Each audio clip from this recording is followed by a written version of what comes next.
প্রিয় শিক্ষার্থী, আসসালামু আলাইকুম।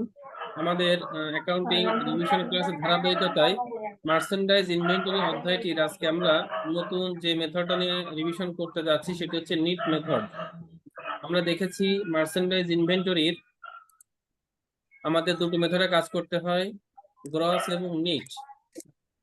আমরা ইতিমধ্যে দুটো ক্লাসে গ্রস মেথড নিয়ে আলোচনা এবং মোটামুটি প্র্যাকটিসও করেছি। আজকে নিট মেথড নিয়ে আলোচনা শুরু করতে যাচ্ছি, আপনারা সবাই একটু ভালো করে লক্ষ্য রাখবেন। আমরা দেখেছিলাম গ্রস মেথডে পার্সেস সংক্রান্ত 5টা রুলস এবং বিক্রয় সংক্রান্ত 5টা রুলস, এই 10টা রুলস আলোচনা বুঝেছিলাম বলে আমাদের কিন্তু কোনো জাবেদায় আর সমস্যা ছিল না। ঠিক তেমনি নিট মেথডেও তাই, পার্সেস সংক্রান্ত 5টা রুলস, সেলস সংক্রান্ত 5টা রুলস আলোচনা করতে পারলে আমাদের এখানে ইনশাল্লাহ কোনো সমস্যা থাকবে না।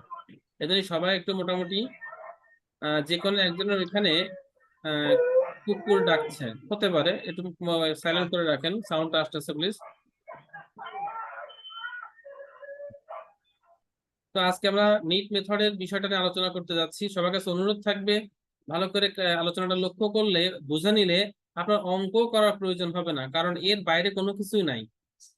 ক্রয়, ক্রয় ফেরত, ক্রয় পরিবহন, বাট্টাকালীন সময়ের মধ্যে পরিশোধ, বাট্টাকালীন সময়ের বাইরে পরিশোধ, বিক্রয়, বিক্রয় ফেরত, বিক্রয় পরিবহন, বাট্টাকালীন সময়ের ভিতর প্রাপ্তি, বাট্টাকালীন সময়ের বাইরে প্রাপ্তি, এই 10টা জিনিস আমাকে বুঝতে হবে। প্রথমে আসি, নিট মেথডটা কি। নিট মেথড জিনিসটা কি আমরা আগেও দেখেছি। গ্রস মেথডে আমরা কি করেছি, ক্রয় হলে রেকর্ড করছি, বিক্রয় হলে রেকর্ড করছি, ফেরত হলে ফেরত দিছি। এবার যখন টাকা পরিশোধ হয়েছে তখন দেখেছি বাট্টাকালীন সময়ের ভেতরে নাকি বাট্টাকালীন সময়ের বাইরে। যদি বাট্টাকালীন সময়ের ভেতরে হয় আমরা বাট্টা হিসাব করছি, বাট্টাকালীন সময়ের বাইরে হলে বাট্টা হিসাব করি নাই। আচ্ছা, এই যে বাকিতে লেনদেনে টাকা আদায় করার জন্য যে বাট্টার সুযোগ দেওয়া হয়, যারা প্রকৃত ব্যবসায়ী তারা কি চাইবে, বাট্টার সুযোগটা গ্রহণ করতে নাকি অ্যাভয়েড করতে, বলেন তো? বার্তাকালীন বাদে নিতে চাই। যারা প্রকৃত ব্যবসায়ী তারা অবশ্যই চাইবে বাট্টাকালীন সুযোগটা গ্রহণ করে ছাড়ে টাকা দিতে, কারণ টাকা তো দেওয়াই লাগবে টুডে অর টুমরো, তাহলে যদি আগে দিয়ে ছাড় পেলে সেটা তো আমার জন্য ভালো। এই জন্য সব ব্যবসায়ী চাইবে বাট্টাকালীন সুযোগটা গ্রহণ করতে। আর যদি তাই হয় তাহলে কিন্তু সবারই প্রত্যাশা থাকবে যে বাট্টা বাদে নিট টাকা দেওয়ার জন্য, নাকি? হুম। সবার প্রত্যাশা থাকবে। আমি যখন ক্রয় করতেছি তখন আমারও যেমন প্রত্যাশা থাকবে আমি পাওনাদারকে বাট্টাকালীন সময়ের মধ্যে টাকা দিয়ে দেব, ঠিক তেমনি আমি যখন বিক্রি করতেছি তখন আমার প্রত্যাশা থাকবে যে আমি যার কাছে টাকা পাবো সেও আমাকে বাট্টাকালীন সময়ের মধ্যে টাকাটা দিয়ে দিবে। তো নিট মেথডে বলা হচ্ছে, যেহেতু এখন অধিকাংশ ব্যবসায়ীরা এই বাট্টার সুযোগটা গ্রহণ করে থাকে, তাই যখনই ক্রয় হবে বা যখনই বিক্রি হবে তখনই আমাদের বাট্টাটা সম্ভব বাদ দিয়ে দিতে হবে। যেহেতু আমরা প্রত্যাশা করতেছি বাট্টার সুযোগ গ্রহণ করব, তাহলে কেন বাট্টা টাকা খালি খালি রেকর্ড করব? এই জন্য যখনই ক্রয়, যখনই বিক্রয়, তখনই সম্ভাব্য বাট্টা। সম্ভাব্য বলা হচ্ছে কেন? কারণ এখন তো টাকা লেনদেন হচ্ছে না, এখন তো পণ্য লেনদেন হচ্ছে বাকিতে, এই জন্য বলা হচ্ছে সম্ভাব্য। বাট্টাকালীন যে একটা সম্ভাবনা আছে সেটাকে ধরে নিয়ে আমরা বাট্টা এখনই বাদ দিয়ে দেবো। তাহলে যদি আমরা মোট টাকা থেকে বাট্টা টাকাটা বাদ দিই তাহলে আমাদের রেকর্ড হবে কোন টাকাটা, মোট টাকা না নিট টাকা? নিট টাকা। নিট টাকা রেকর্ড হবে, যে কারণে এই মেথডের নাম হয়েছে নিট মেথড।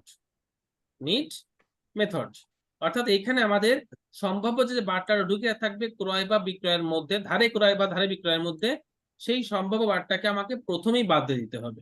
এটা হচ্ছে মূল ফ্যাক্ট। একটু আমরা দেখি। দেখেন, আমরা একটা ক্রয় সংক্রান্ত যেগুলো আগে আমরা আলোচনা করব। প্রথমে একটা আমরা এন্ট্রি নিয়ে আসছি এখানে, পারচেজ ইন ক্যাশ। এখানেও কিন্তু যথারীতি পারপেচুয়াল এবং পিরিয়ডিক থাকবে, পিরিয়ডিক ইনভেন্টরি এবং পারপেচুয়াল ইনভেন্টরি, যে কোনোটাই আমাদের করতে হতে পারে। তো আমাদের প্রথমে দেখেন একটা এন্ট্রি নিয়ে আসছি আমরা, purchase in cash or on account. অর্থাৎ আমাদের ইন ক্যাশেও হতে পারে অথবা অন অ্যাকাউন্টেও হতে পারে। মনে রাখতে হবে, যদি ইন ক্যাশ হয় সেক্ষেত্রে কিন্তু নিট মেথডের কোনো প্রভাব থাকবে না। এই জন্য নিট মেথডটা সাধারণত বাকির উপর কার্যকর হবে। কিসের উপর কার্যকর হবে? বাকির উপর কার্যকর। বাকির উপর, বাকি লেনদেনের উপর। এখানে কিন্তু আমাদের সাধারণত ক্যাশের কোনো প্রভাব থাকবে না। কারণ কি, যে ক্রয়টা নগদে হচ্ছে সেখানে কি বাট্টার কোনো সুযোগ আছে? না। না। না। যে বিক্রয়টা নগদে সেখানে কি বাট্টার কোনো সুযোগ আছে? না। তার মানে নিট মেথডটা সম্পূর্ণ বাকি লেনদেনগুলো নিট মেথডের প্রভাব পড়বে। যদি নিট মেথডে অঙ্ক করার সময় কোনো নগদ লেনদেন আসে সেখানে নিটের কোনো প্রভাব পড়বে না, সেখানে অ্যাজ ইউজুয়াল জাবেদা হয়ে যাবে। কথা কি বোঝাতে পারলাম? জি। তাহলে আমরা দেখেন একটা এন্ট্রি আমরা নিচ্ছি, পারচেজ অন অ্যাকাউন্ট টাকা 10,000 টার্মস 210 N30। তাহলে আমরা ক্রয় করেছি ধারে, যেখানে একটা বাট্টা সুযোগের কথা বলা আছে। তাহলে আমরা প্রথমে জাবেদানে চিন্তা করি। পিরিয়ডিক আমরা জাবেদা কি দিই? পারচেজ ডেবিট, অ্যাকাউন্টস পেয়াবল, প্যাডেল ক্রেডিট, আর পারপেচুয়ালে জাবেদা দিই merchandise debit, accounts account payable, credit. এবার আমরা ক্রয় করেছি যেহেতু ধারে, তাহলে আমাদের একটা প্রত্যাশা থাকবে যে আমরা এই 10 দিনের মধ্যে টাকাটা ইনশাল্লাহ দিয়ে দেবো। যদি তাই দিতে পারে তাহলে কি আমাকে মোট টাকা রেকর্ড করা দরকার আছে, কিন্তু নিট টাকা রেকর্ড করলেই হবে। নিট টাকা। কারণ আমরা যদি প্রত্যাশা আছে আমি 10 দিনের মধ্যে টাকা দিয়ে দিব, তাহলে তো অবশ্যই আমার তখন বারটা বাদ দিতে হবে, তাহলে সেই বারটা আমি এখনই বাদ দিয়ে দেবো। এই জন্যই নিট মেথডের পার্থক্যটা হচ্ছে এখানে আমরা গ্রস মেথডে ক্রয়ের সময় মোট টাকা রেকর্ড করেছি, আর এখন নিট মেথডে বারটা বাদ দিয়ে নিট টাকাটা রেকর্ড করতে হবে। তাহলে এই যে 10,000 টাকার মধ্যে কত পার্সেন্ট বারটা ঢুকে আছে আমাদের? 2%। 2% বারটা ঢুকে আছে। এই যে 10,000 থেকে 10,000 উপর 2% বারটা বাদ দিলাম, তাহলে এই 10,000 এবারে 2% করলে 200 টাকা আসবে বারটা, যা 10,000 থেকে মাইনাস করে নিট কত টাকা আসবে? 9,800 টাকা। তাহলে আমাদের পারচেজ রেকর্ড হলো 9,800, অ্যাকাউন্টস পেয়েবল রেকর্ড হলো 9,800।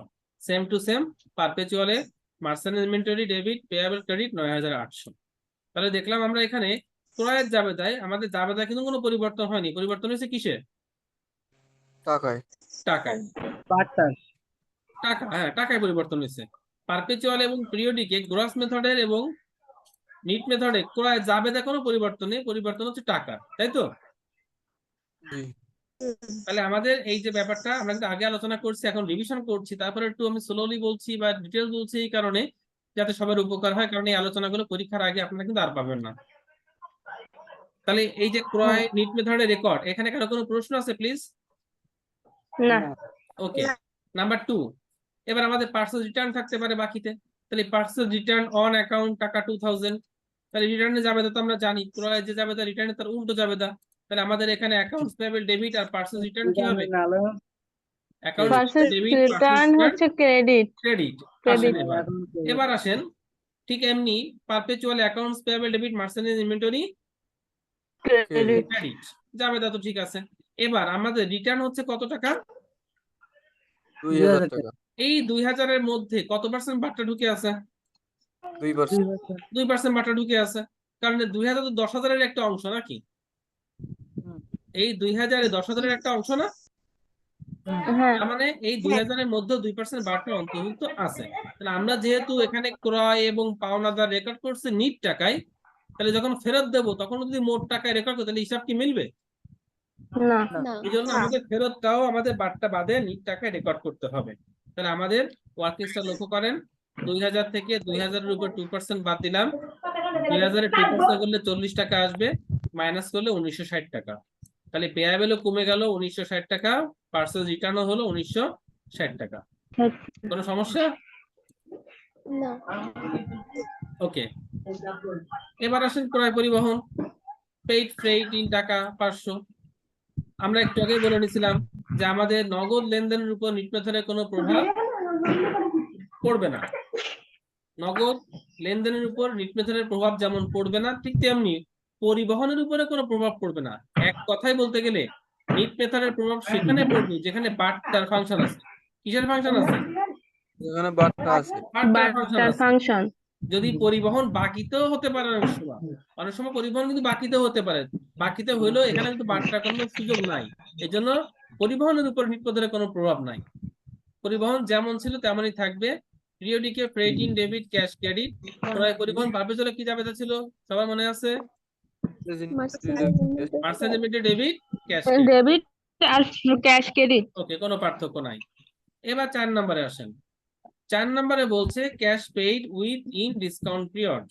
ধরে নিলাম আমরা যে আশাটা করেছিলাম সেই আশা অনুযায়ী আমরা পাওনাদারকে বাট্টাকালীন সময়ের মধ্যে টাকা পরিশোধ করতে সক্ষম হচ্ছি। উইথ ইন ডিসকাউন্ট পিরিয়ড মানে বাট্টাকালীন সময়ের মধ্যে টাকা দিচ্ছি। তাহলে বাট্টাকালীন সময়ের মধ্যে যদি আমরা টাকা দিই, তাকে কি মোট টাকা দেবো নাকি নিট টাকা দেবো? নিট টাকা দেবো। অবশ্য নিট টাকা দেবো, কারণ আমরা ছাড় পাবো। এবার আসেন, আমরা জানি টাকার লেনদেনের সময় কয়টা জিনিস লক্ষ্য রাখতে হয়? দুইটা জিনিস। প্রথমে রিটার্ন আছে কিনা দেখেন। আমাদের এখানে পেয়াবেল রেকর্ড ছিল কত টাকা? 9,800 ফেরতের কারণে পাওনাদার কমে যে ডেবিট হয়েছে কত টাকা? 1960। 1960 টাকা। আমি যদি বাট্টাকালীন সময়ের মধ্যে আছি তাহলে তো আমি ছাড়েই টাকা দেবো নাকি? 7840। ছাড় তো রেকর্ড করাই আছে, আমি কি আবার ছাড় ডিসকাউন্ট কাটবো নাকি ডিসকাউন্ট রেকর্ড করা আছে? Add করা আছে। তার মানে আমি এখন রেকর্ড শুধুমাত্র করা আছে ফেরতটা অলরেডি। বাদ দেবো। শুধুমাত্র কি বাদ দেবো? ফেরতটা বাদ দিব। তাহলে আমার কাছে নিট হিসাবে পেত 9800, সেখান থেকে নিটে ফেরত গেছে 1960, নিট হিসাবে আমার কাছে পাচ্ছে কত? 7840। Account payable debit cash credit 7840 টাকা। দেখেন তো এখানে, আচ্ছা একটু সাউন্ড হচ্ছে, বাঁশি বাজাচ্ছে যখন বাবু, পাশে একটু মাইক্রোফোন মিউট করে রাখেন প্লিজ, রেকর্ড হচ্ছে তো ক্লাসটা। তাহলে accounts payable debit cash credit 7840 টাকা। বলেন এই জাবেদা এবং টাকার এখানে কিন্তু পার্থক্য, এই দুটো এন্ট্রি কিন্তু পার্থক্য হবে। আগে কিন্তু আমরা যখন বারটার মধ্যে টাকা পরিশোধ করেছি এখানে বারটা কেটে দেখাইছিলাম, কিন্তু এবার আর বারটা কাটি নাই। কেন কাটি নাই? কারণ বারটা অলরেডি কাটা আছে, বারটা অলরেডি কাটা আছে। শুধুমাত্র এখানে ফেরতটা মূল্যায়ন করে ফেরতটাকে মাইনাস করে আমাকে বাকি টাকা পরিশোধ করে দিতে হবে। কোনো ঝামেলা আছে দেখেন তো? না না। একেবারে সেম টু সেম, পারপেচুয়াল, কোনো পার্থক্য নাই। Accounts payable debit cash credit 7840। এবার ভালো করে বুঝতে হবে 5 নাম্বারটা। 5 নাম্বারটা একটু ভিন্নতা আছে। Cash paid without discount period. আমরা এবার ক্যাশ পরিশোধ করছি ডিসকাউন্ট পিরিয়ডের বাইরে। যদি ডিসকাউন্ট পিরিয়ডের বাইরে আমরা ক্যাশ পরিশোধ করি, কোনো ছাড় পাবো নাকি মোট টাকা দেওয়া লাগবে? মোট টাকা সব কিছু দেওয়া লাগবে। মোট টাকা দিতে হবে কিন্তু এখন মাথায় রাখবেন, 18 আমাদের টাকা দেওয়া লাগবে মোট টাকা, এটা মাথায় রাখতে হবে কিন্তু। আচ্ছা, মোট টাকা দিতে হয়, এবার তাহলে মোট চিন্তাটা করি আমরা। আমরা মোট 8000 টাকা ছিল। মোট কিনছিলাম 10,000 কয় টাকা? 10,000। 10,000 10,000 টাকা। মোট ফেরত দিছি কত টাকা? 2000। 2000 টাকা। আমার কাছে এখন মোট পাবে কত টাকা? 8000। তাহলে এই 8000 টাকাকে 1 টাকা কম দিলে সে কি শুনবে? না। না। তার মানে ক্যাশ ক্রেডিট হবে 8000 টাকা, এটা নিয়ে কোনো ডাউট আছে? না। ক্যাশ ক্রেডিট 8000 টাকা, কোনো সমস্যা? না। ওকে, এবার আসেন, ক্যাশ আমি দিচ্ছি ক্রেডিট 8000 টাকা বুঝলাম, কিন্তু ক্যাশ তো দিলে ডেবিট হবে নিঃসন্দেহে অ্যাকাউন্টস পেয়াবেল নাকি? হুম। পাওনাদারকে টাকা হ্যাঁ। পরিশোধ করলে পেয়াবেল কি হবে? ডেবিট হবে। ডেবিট হবে। এখন প্রশ্ন, অ্যাকাউন্টস পেয়াবেল কয় টাকা ডেবিট হবে? লক্ষ্য করেন, আপনার রেকর্ড বলতেছে অ্যাকাউন্টস পেয়েবল আপনার কাছে রেকর্ড ছিল কত টাকা, তাই হিসাবে 9800। 9800। সেখান থেকে ফেরতের কারণে দায় কমে ডেবিট হয়েছে কত টাকা? 960। তাহলে আপনার লেজার বা খতিয়ান বলতেছে, পেয়াবেলের খতিয়ান বলতেছে আপনার দায় আছে কয় টাকা? 7840 টাকা। এখন আপনি যদিও তাকে 8000 টাকা ক্যাশ দিচ্ছেন, কিন্তু আপনি পেয়াবেল কিন্তু এই খতিয়ানে যা আছে দায় তার থেকে বেশি ডেবিট করতে পারবেন না, কারণ তার থেকে বেশি ডেবিট করলে আপনার খতিয়ান কিন্তু মিলবে না। তাহলে মনে রাখতে হবে, আমি বারটার ভিতরে দিই আর বাইরে টাকা দিই, পেয়াবেল ডেবিট হবে তাই যা দায় হিসেবে আমার রেকর্ড আছে। এই কথাটা কি বোঝা যায় দেখেন তো? হুম। তাহলে আমার পেয়াবেল দায় হিসেবে রেকর্ড আছে 9800 মাইনাস 1960, এই যেখানে দেখাই দিচ্ছি। তার মানে দায় হিসেবে রেকর্ড আছে কত টাকা? 7840 টাকা। সুতরাং আমার পেয়াবেল আমি তাই ডেবিট করতে পারবো যা আমার দায় হিসাবে রেকর্ড আছে। সে দায় হিসাবে রেকর্ড আছে কত টাকা? 7840 টাকা। তাহলে এখন আমার জাবেদা কিন্তু মিললো না। আমি দায় শোধ দেখালাম 7840, কিন্তু ক্যাশ পেমেন্ট করলাম 8000। এই যে মাঝখানে 160 টাকা যে ডিফারেন্সটা আছে, এই ডিফারেন্সটা কিন্তু আমার বারটা পাওয়ার কথা ছিল, বারটা পাওয়ার কথা ছিল। বারটা পেলে আমার কি হতো? আয় হতো না ব্যয় হতো বলেন তো? যদি আমি ছাড় পেতাম, আয় হতো। আয় আয় হতো। হতো। আয়ের পরিবর্তে উল্টো আমার এখন কি হচ্ছে? লস ব্যয় হচ্ছে বা লস হচ্ছে, টাকাটা আমার দিয়ে দেওয়া লাগতেছে। তাহলে ব্যয় হোক আর লস হোক, সেটা ডেবিট হয় না ক্রেডিট হয়? ডেবিট। ডেবিট। তাহলে দেখেন এটা কি নামে রেকর্ড হচ্ছে? পিরিয়ডিকে রেকর্ড হচ্ছে পার্সেন্টেজ ডিসকাউন্ট লস্ট। ক্রয় বার্তা পারপেচুয়ালে কি নামে রেকর্ড করছিলাম মনে আছে? তাহলে পারপেচুয়ালে কি নামে রেকর্ড হবে? Merchandise inventory. এই হচ্ছে আমাদের পারপেচুয়াল নিট এবং গ্রসের পার্থক্যটা। এইখানে আমাদের এই কটকাটুকু আমার ক্লিয়ার হতে হবে। আমরা এখানে এই যে ডিসকাউন্টের যে ব্যাপারটা এখানে ওয়ার্কিংস দেখিয়ে দিয়েছি। 8,000 টাকা উপরে 2% করে 160 টাকা ডিসকাউন্টের ফাংশন, যেটা আমরা হারিয়ে ফেলেছি সেটা আমরা ওয়ার্কিংস এখানে দেখিয়ে তারপরে আমরা এখানে ক্রেডিট করেছি, ডেবিট করেছি। আমি আবার একটু রিপিট করি, তোমরা একটু খেয়াল করেন।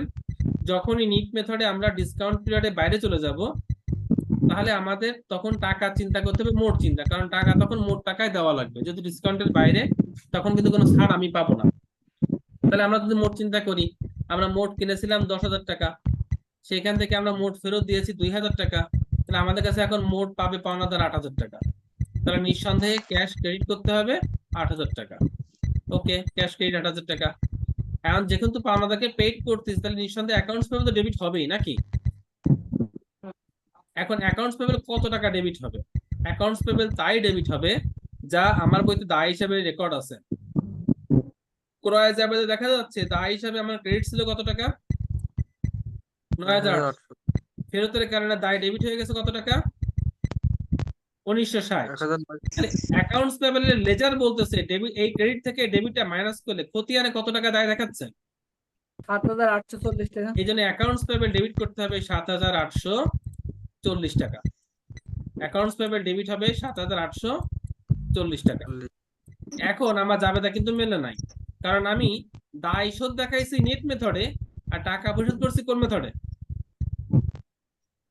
গ্রস মেথডে, তাই না? দায় দেখাইছি আমি নিট মেথড, আর টাকা দেখাইছি কোন মেথডে? গ্রস তাহলে এই মেথড। মাঝখানে নিট আর গ্রসের মাঝখানে পার্থক্যটা কি? বারটা না? জি। বারটা। তাহলে আমরা ক্রয় বারটা পেলে, আমাদের ছাড় পেলে আয় হতো, আয়ের পরিবর্তে এখন উল্টো আমাদের টাকা দেওয়া লাগতেছে, ব্যয় বা ক্ষতি হচ্ছে, যেটা পিরিয়ডিকে রেকর্ড হচ্ছে পার্সেল ডিসকাউন্ট লস্ট, মানে হারানো ক্রয় বারটা নামে। পারপেচুয়াল রেকর্ড হচ্ছে মার্চেন্ট ইনভেন্টরি নামে। 160 যে ওয়ার্কিংসটা আমরা নিচে দেখিয়ে দিয়েছি। বলেন কার কি প্রশ্ন আছে? কার কি প্রশ্ন আছে প্লিজ বলেন। যদি প্রশ্ন না থাকে তাহলে আশা করি নিট মেথডে ক্রয়ের কোনো এন্ট্রি আপনি আর সাফার করবেন না ইনশাআল্লাহ। ক্লিয়ার? জি। যাচ্ছি এবার আমরা সেলসে। দেখেন সেলসে ঠিক একই ব্যাপারটা। আমাদের যদি সেলস ইন ক্যাশ হয় তাহলে কিন্তু বাট্টার কোনো সুযোগ নাই, সেক্ষেত্রে নিট মেথডের কোনো প্রভাব পড়বে না। তার মানে সেলস আমাদের অবশ্যই কিসে হতে হবে? বাকিতে। সেলস আমাদের বাকিতে হতে হবে, তাই তো? ওকে, জি। তাহলে আসেন একটা এন্ট্রি আমরা কল্পনা করছি এখানে।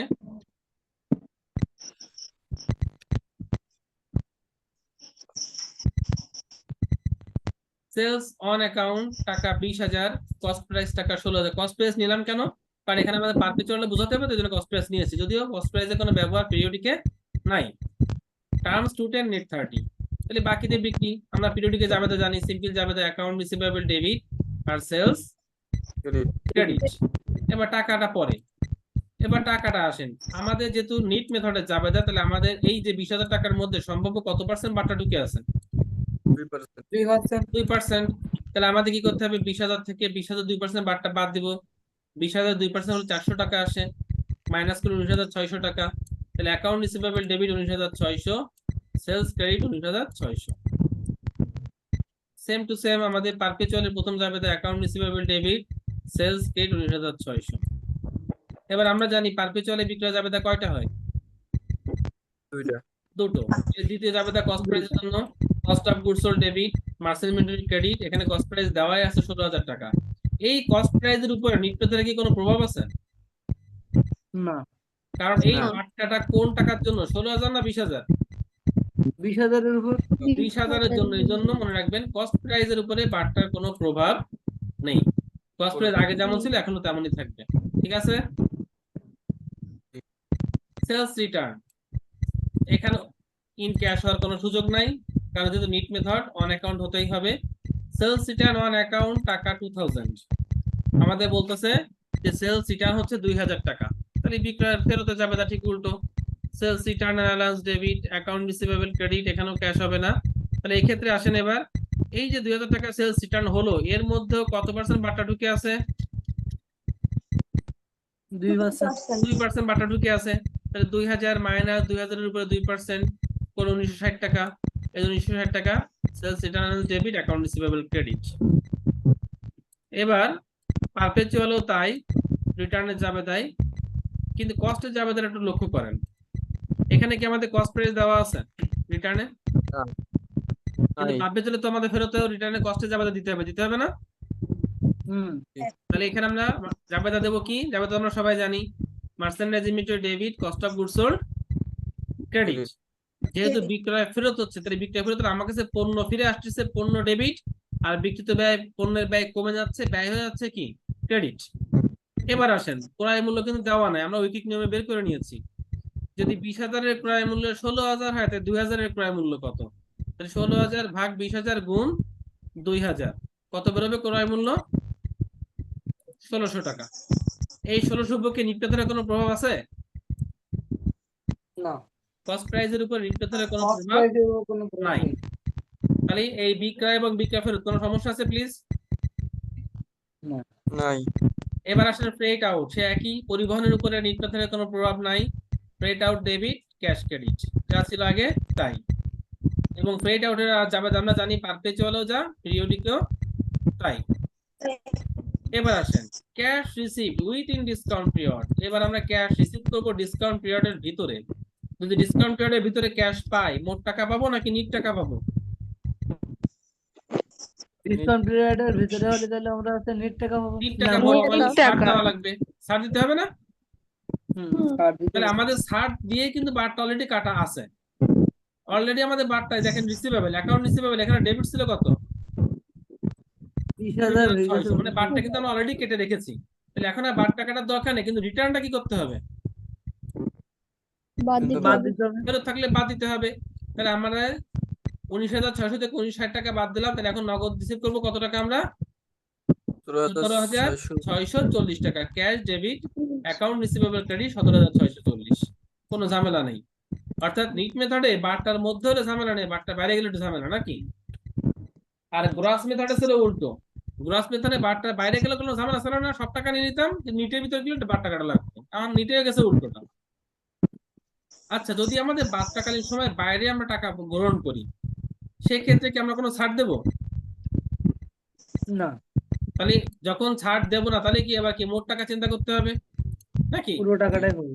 হ্যাঁ, তাহলে এই দেখেন আমরা বিক্রি করছিলাম মোট কয় টাকা? 20 টাকা। 2,000। 30,000। 20,000। সেখান থেকে ফেরত, তারা 20,000। ফেরত দিচ্ছে আমাদের মোট কয় টাকা? 2,000, 18,000 তাহলে টাকা তাদের পাবো। কাছে এখন মোট পাবো কত? 18,000। তাহলে ক্যাশ ডেবিট 18,000, কোনো সন্দেহ আছে?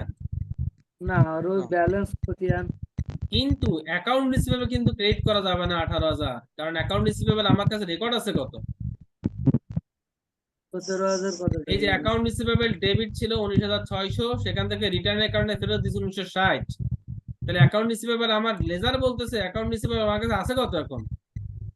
17,640। তার মানে এখানেও সে একই কথা, বার্তাকালীন সময়ের ভিতরে হোক আর বাইরে হোক, রিসিভেবল ক্রেডিট হবে তাই যা রেকর্ড আছে। কথা কি বোঝাতে পারলাম? এই হচ্ছে ওইখানে তো আপনার পার্সেল ডিসকাউন্ট লস হয়েছিল, আর আমি ওটা এখানে পরে কি বোঝাচ্ছি, sales আগে যে বলবো আগে সে বললে ক্লিয়ার হন। তাহলে ক্যাশ ডেবিট হলো 18,000, অ্যাকাউন্ট রিসিভেবল ক্রেডিট হলো 17,640, এই পর্যন্ত কোনো ঝামেলা নেই, আছে? নাই। এবার ক্যাশ এবং রিসিভেবল এর মধ্যে পার্থক্য সেই বার্তার টাকাটা। যে বার্তার টাকাটা আমাদের ছাড় দেওয়ার কথা ছিল, ছাড় দিলে কি হতো? ব্যয় হতো না আয় হতো? আয় হতো? ছাড় দিলে ব্যয় ব্যয়। হতো, না, ব্যয় ছাড় হতো, দিলে ব্যয় হতো। ব্যয়। এখন ব্যয় পরিবর্তে উল্টো আমাদের কি হচ্ছে? আয়। টাকাটা পেয়ে যাচ্ছি না আমরা, হুম এই জন্য ব্যয় পরিবর্তে উল্টো আমাদের আয় হচ্ছে। আর আয় হলে ডেবিট হয় না ক্রেডিট হয়? ক্রেডিট। ক্রেডিট। ক্রেডিট। এখানে সেইটা রেকর্ড হচ্ছে কি নামে দেখেন তো? Sales discount. আর এই ফরফিটেড, এই ফরফিটেড মানে হচ্ছে বাজেয়াপ্ত। এই ফরফিটেড মানে কি? অর্থাৎ যে বিক্রয় বার্তাটা বাজেয়াপ্ত করা হয়েছে, সেলস ডিসকাউন্ট ফরফিটেড নামে এটা রেকর্ড হচ্ছে, পিরিয়ডিকেও যা, পারপেচুয়ালও তাই। কারণ আমরা দেখেছি, গ্রস মেথডও দেখেছি যে বিক্রয় বার্তা পিরিয়ডিক পারপেচুয়াল দুই জায়গায় সেলস ডিসকাউন্ট নামে রেকর্ড হয়, তাই না রাকিব ভাই? এখানে দেখাইছি পার্সেল ডিসকাউন্ট লস্ট, হারানো ক্রয় বার্তা লস্ট, আর এখানে ফরফিটেড বাজেয়াপ্ত। এই বিষয়গুলো অ্যাকাউন্টিং থিওরি ফর্মুলা অনুযায়ী চলে আসছে, এর কোনো ব্যাখ্যা নাই, বুঝছেন? যেমন এখন যদি প্রশ্ন করে রাকিব ভাই, আপনার নাম রাকিব ভাই কেন, আপনি বলবেন আব্বা আমার রাখছে তাই, তাই না? হ্যাঁ, ব্যাপারটা বংশ পরম্পরায়। বংশ পরম্পরায়। তো এরকম ব্যাপারটা, ওইখানে লসটা এখানে প্রফিটেড কেন, ওই যারা হিসাব বিজ্ঞানের গুরু তারা ওইটা বলে দিছে তাই। আচ্ছা, ঠিক আছে ভাই? ওই ছাড়া আর কোনো শব্দ ব্যবহার করা যাবে না, আর কোনো নেই কিছু? আপনি কি পাইছেন কোথাও? আমি পাইনি কিন্তু। ও এখানে 18,000 টাকার উপরে 2% করে আমরা বাট্টাটা কিন্তু দেখাই দিছি। 18,000 উপরে 2% করে যে বিক্রয় বাট্টা কতটা হারায় গেছে, কতটা রেকর্ড আমরা এখানে দেখে দিছি কিন্তু। ঠিক আছে? হুম। এই হচ্ছে মোটামুটি আমাদের নিট মেথডের ক্রয় এবং বিক্রয় সংক্রান্ত এন্ট্রির প্রভাব। এর বাইরে কিন্তু কিছুই নাই, কিচ্ছু নাই এর বাইরে মার্চেন্ডাইজের। আপনাদের কোনো প্রশ্ন থাকলে প্রশ্ন করেন, প্রশ্ন যদি না থাকে সুন্দর একটা অঙ্ক দেবো, অঙ্কটা সলভ করবেন। আগামী ক্লাসে আমরা মার্চেন্ডাইজের ফিফো লিফো এভারেজ এই বিষয়গুলো আলোচনা করবো ইনশাল্লাহ। বলেন, আপনাদের কারো কোনো সমস্যা বা প্রশ্ন আছে কিনা প্লিজ? সমস্যা আপাতত নাই। আচ্ছা, এই তথ্যগুলো আপনাদের কাছে অলরেডি আগে থেকে রাখা আছে আমার মনে হয়। তারপরে যদি লাগে আমি, ক্লাস তো ভিডিও হলো, আমি তো ভিডিও দিয়ে দেবো, ভিডিওটা আপনারা পেয়ে যাবেন ইনশাল্লাহ। আর এবার একটা বাসায় কাজ নেবেন, বাসায় কাজ অবশ্যই প্র্যাকটিস করবেন, কারণ নিট মেথডটা কিন্তু বেশি আসতেছে বর্তমানে। এই জন্য নিট মেথডটা প্র্যাকটিসের ব্যাপার, না প্র্যাকটিস করলে কিন্তু আসলে বোঝা যাবে না অঙ্ক পারতেছে কিনা। এই জন্য অবশ্যই প্র্যাকটিস করবেন।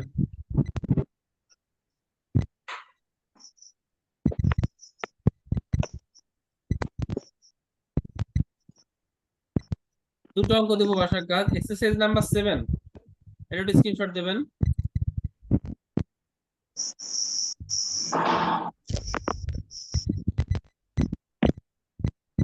দিয়েছেন? না স্যার, একটু দাঁড়ান। আরেকটা অঙ্ক দেবো, আরেকটা একটু টেকনিক্যাল একটা অঙ্ক দেবো, একটু ভালো একটা অঙ্ক আছে সেটাও দেবো। দুটো অঙ্ক বাসার কাজ থাকবে। আমাদের অনলাইনে নিউ ফার্স্ট ইয়ারের ব্যাচ শুরু হয়ে গেছে আলহামদুলিল্লাহ। আগামীকালকে 7:40 ক্লাস। যদি আপনাদের কোনো ছোট ভাই বোন বা জানাশোনা কেউ থাকে যারা এবার ফার্স্ট ইয়ারে ভর্তি হয়েছেন, তাদেরকে আপনারা আমাদের সাথে যোগাযোগ করা দিবেন বা মিলনের সাথে যোগাযোগ করা দিবেন। আগামীকালকে আমি ক্লাস নেবো ইনশাল্লাহ একেবারে প্রথম থেকে। আপনারা সহযোগিতা করবেন এই বিষয়টা, ঠিক আছে? যদি কেউ থাকে আপনাদের নিউ ফার্স্ট ইয়ারে। আচ্ছা, সেটা দেখবেন। এই যে এই অঙ্কটা এক্সারসাইজ নাম্বার 10, এই অঙ্কটা করবেন, সুন্দর একটা অঙ্ক, গুরুত্বপূর্ণ একটা অঙ্ক, পরীক্ষা আসার মতো একটা অঙ্ক। এইগুলো রিকোয়ারমেন্ট গুলো ভালো করে পড়ে করতে হবে কিন্তু, ঠিক আছে? এই দুটো অঙ্ক বাসায় সলভ করবেন, গ্রস এবং নিট দুটো মেথডই আপনার ক্লিয়ার হবে ইনশাল্লাহ। ওকে, তাহলে আপনাদের কোনো কথা থাকলে বলেন, আপনাদের কোনো কথা আছে কোনো বিষয়ে প্লিজ? তাহলে সবাই ভালো থাকবেন, আর থিওরি পড়ালেখা করেন প্লিজ, সবাইকে অনুরোধ করতেছি।